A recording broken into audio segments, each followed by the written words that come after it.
Media के उसमें दिखा करके कि जी वो बी टीम है बहन जी, फलाना ऐसे प्रचार कुप्रचार चलाते हैं ये, और हम खुद लोग उसी प्रचार में आ जाते हैं। उत्तर प्रदेश में मुस्लिम समाज का कोई खैरख्वाह नहीं बचा है। कांग्रेस बहुजन समाज पार्टी मिलकर के एक नया गठबंधन होने वाला है 2024 के लिए, और उस गठबंधन की सरकार बहन जी 40 से 45 सीटें 50 सीटें इफेक्ट करेंगी, और वो मुख्य प्रधानमंत्री बनने की प्रबल दावेदार। भाई मुसलमान तुम्हारे घरों में घुस जाएंगे, और इस बार हम मुसलमानों को वोट नहीं देंगे भाई, टिकट नहीं देंगे, हमें नहीं चाहिए मुसलमानों का समर्थन। उन्होंने ऐसा माहौल बना दिया, उन्होंने कहा कि उनको कब्रिस्तान, और वो कहा कि वो क्या कहते हैं उसको, ये शमशान घाट। अच्छा, क्या वजह है कि विधानसभा के चुनाव में बीएसपी सोई रही और नगर निकाय के चुनाव में इतना एक्टिव? नहीं, ऐसा विधानसभा में कहाँ सोई रही, विधानसभा में खूब लड़ाई चली। और देखो ऐसा करते, मैं बार बार कहता हूँ कि अगर सोई रही है तो फिर सपा वर्सेस बीजेपी कैसे हो गया? नहीं, वो कर दिया ना इन्होंने, मीडिया उनका है ना। देखो मीडिया उनका है, वहाँ पर आज तक से लेकर के एबीपी न्यूज, एनडीटीवी, ये सारे अब तो खरीद लिया, एनडीटीवी भी सारे वही चैनल हैं, ये उन्हीं को दिखा रहे हैं। और ये वर्सेस कौन कर रहा है, और हमारे लोग कौन से चैनल देखते हैं, वही चैनल देखते हैं। रात को जब मजदूर थक के शाम को घर पहुंचता है 8-9 बजे, तो लगाता है आज तक, जी न्यूज़ और फलाने न्यूज़ और ढिकड़े न्यूज़, और ये उन्हीं की कहानी सुना रहे होते हैं। तो ऐसा लगता है कि हाँ भाई ये तो सापा और इसके बीच में लड़ाई है। लेकिन अगर सापा और उसके बीच में लड़ाई होती तो बहन जी को किसी भी हालत में 1.5 करोड़ वोट नहीं आता।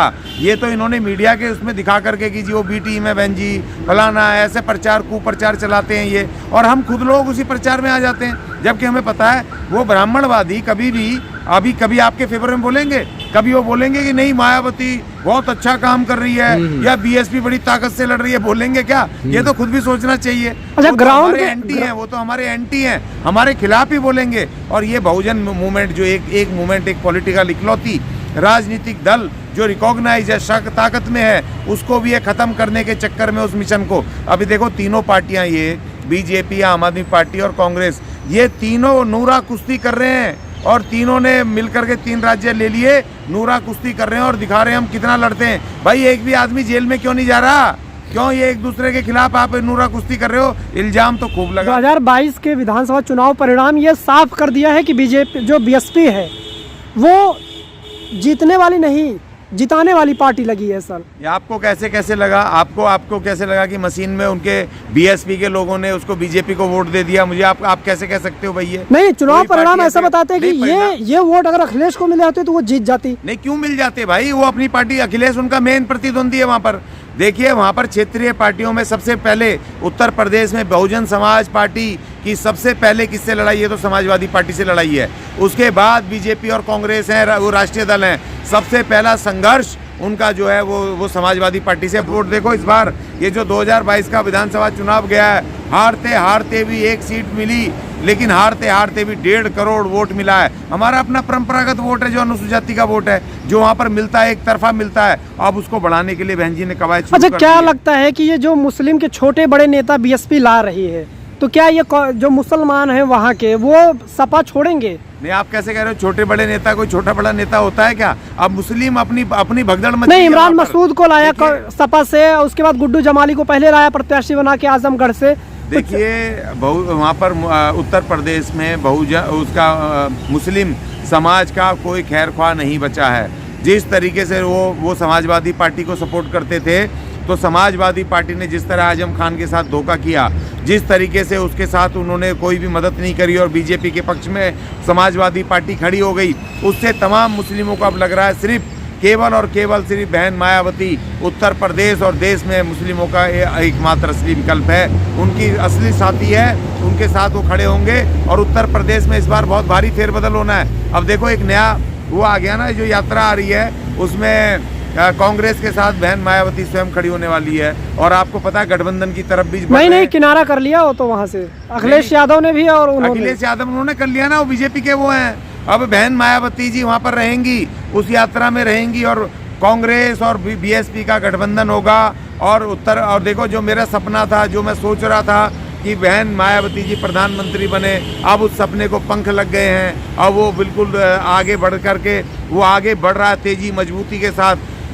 कांग्रेस बहुजन समाज पार्टी मिलकर के एक नया गठबंधन होने वाला है 2024 के लिए, और उस गठबंधन की सरकार। गठबंधन हर हालत में होना दे, क्योंकि बहन जी 40 से 45 सीटें 40 से 45-50 सीटें इफेक्ट करेंगी और वो मुख्य प्रधानमंत्री बनने की प्रबल दावेदार है। अच्छा, मुसलमानों के सवाल पे आते हैं। बीएसपी ने 2017 में भरोसा जताया था, 99 सीटें दी, 2022 में 66 सीटें दी और फिर एक बार भरोसा जता रही है। कितना फायदा मिलेगा? 2 बार तो धोखा खा गई है ना। 2 बार धोखा नहीं खाया, 2 बार इन्होंने ऐसा माहौल बना दिया।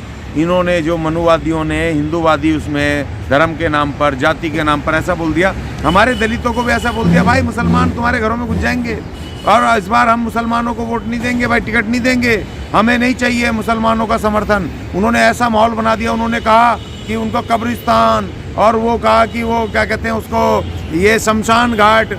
अरे भैया, हमारे लोग बन करके इन बातों में आकर के और हिंदू बन करके वोट दे दिया। हमें बहुजन समाज पार्टी को शक्ति देनी है, मुस्लिम हमें सपोर्ट करें, हम मुस्लिमों को भी देखेंगे, लेकिन बहुजन अपने लोग के अधिकार भी बहुजन समाज में तो ओबीसी भी आता है ना। आप लगातार ओबीसी का विरोध कर रहे हैं। नहीं, देखिए जो अपर का अभी देखा ना आपने, जो रिजर्वेशन खत्म हुआ है ओबीसी का, ये जो मालदार ओबीसी समाज है वो नहीं चाहते रिजर्वेशन, लेकिन जिसमें जो आर्थिक रूप से कमजोर ओबीसी है, हम उनको कह रहे हैं आप हमारे साथ आइए, हम उनके साथ हैं। जो कमजोर आर्थिक रूप से, शैक्षणिक रूप से, जो छोटी जमीनों वाले हैं, 2 बीघा 3 बीघा 5 बीघा, जो दूसरों की खेती में ओबीसी समाज जो अपनी रोजी रोटी के लिए दूसरे की खेती में खेत मजदूर है, जो मजदूरी मेहनत करने के लिए जो मजबूर है, इसलिए हम उनको साथ में रखेंगे। और बहन जी कर रही है, बहन जी उनको ले रही है। जो अभी ये पाल बनाए हैं, जो यहाँ पर नए प्रदेश अध्यक्ष बनाए ओबीसी समाज के, विश्वनाथ कवायद है, विश्वनाथ पाल जी, ये उसी की कवायद है। और देखो कितनी भारी संख्या में लोग आ रहे हैं। परसों बनारस में भयंकर बड़ी तादाद में बीएसपी का सम्मेलन हुआ है, देखा आपने? कितनी ऊर्जा आ गई है, कितनी शक्ति आ गई है। 2024 में एक नया फेर बदल इस देश की राजनीति में होगा। अच्छा, मायावती जो नया अपनी स्ट्रेटजी, जो नया समीकरण तैयार कर रही है, वो मुस्लिमों पर ज्यादा जोर है, लेकिन जिन ब्राह्मणों ने 2007 में उन्हें सरकार दी, सत्ता दी, उनसे किनारा कर रही है, ऐसा लग रहा है। देखिए 2022 में भी तो धोखा दे दिया, और उसमें जिस 11% ब्राह्मण ने उनको कहा जी, जबकि बहन जी ने ब्राह्मण सम्मेलन करवाए, उन्होंने कहा परशुराम रोड बनाएंगे, फलाना करेंगे, ढिकड़ा करेंगे, यूनिवर्सिटी बनाएंगे, तो जब डब्बे खुले तो सारे 11% के 11% वो बीजेपी के खाते में चले गए। तो इसीलिए जब बहन जी देखो, अब आपने एक बार धोखा दे दिया, ठीक है, जब आपने हमें समर्थन किया, बीएसपी को समर्थन करा, तो बीएसपी ने ब्राह्मणों के लिए बहुत काम किया। ये गॉड को पूरा दे दिया, जो जेपी गॉड था, पूरी जेपी ग्रीन सिटी से लेकर के तमाम जितने बने हुए सारे उनको दे दिए। लो जी, क्या चाहिए, तुमने समर्थन करा, हम तुम्हें भी दे रहे हैं, सबको देखभाल कर रहे हैं। और जिस समय बहन जी का लॉ एंड ऑर्डर था, उस समय जब बहन जी की सरकार थी, ब्राह्मणों ने समर्थन किया था, तो लॉ एंड ऑर्डर में सुरक्षा ब्राह्मणों की भी तो थी भाई, उनकी बहन बेटियों की, उनकी अपनी, तमाम की थी। हमारे साथ पूरे एक नागरिक की थी, उसमें सभी जाति धर्म के लोग थे। तो इसलिए वो चूक उन्होंने, ब्राह्मणों ने इस बार धोखा किया कि सम्मेलन तो बहन जी से करवा लिए और वोट वहाँ बाबा जी को दे दिए। तो इसलिए बहन जी ने कहा कि इस बार इन पे भरोसा करना ठीक नहीं है। जो काशीराम जी ने कहा था कि भाई इससे बढ़िया जो 85% है SC ST OBC माइनॉरिटी, तो माइनॉरिटी के अल्पसंख्यक मुस्लिम और जो दूसरे हैं उन पे भरोसा कर रहे हैं। अगर आप 85% की बात कर रहे हैं, तो लगता नहीं है कि सपा बसपा को एक बार फिर साथ आना चाहिए बीजेपी को हराने के लिए? नहीं, देखिए सपा की अपनी अलग राजनीति है, सपा का अपना अलग है। वो जो वहाँ पर जो ओबीसी समाज, जो कमजोर ओबीसी समाज है, जिसकी बात काशीराम जी कर रहे थे, जिसकी बात बाबा साहब करते थे, वो जो कमजोर का जो है, वो आज भी जातिगत रूप से वो हमारी श्रेणी में है, वो SC ST की श्रेणी में है, वो भी उतना तकलीफ में, उसके खिलाफ भी उतने ही जाति भेद होते हैं। तो उसको हमने साथ लाना है तो इसलिए हमें उस समाजवाद को हम कायम करेंगे, जिस समाजवाद में गरीब मजदूर से लेकर के तमाम लोगों को उसमें पूरे एक नागरिक को बराबर का अधिकार मिलता है।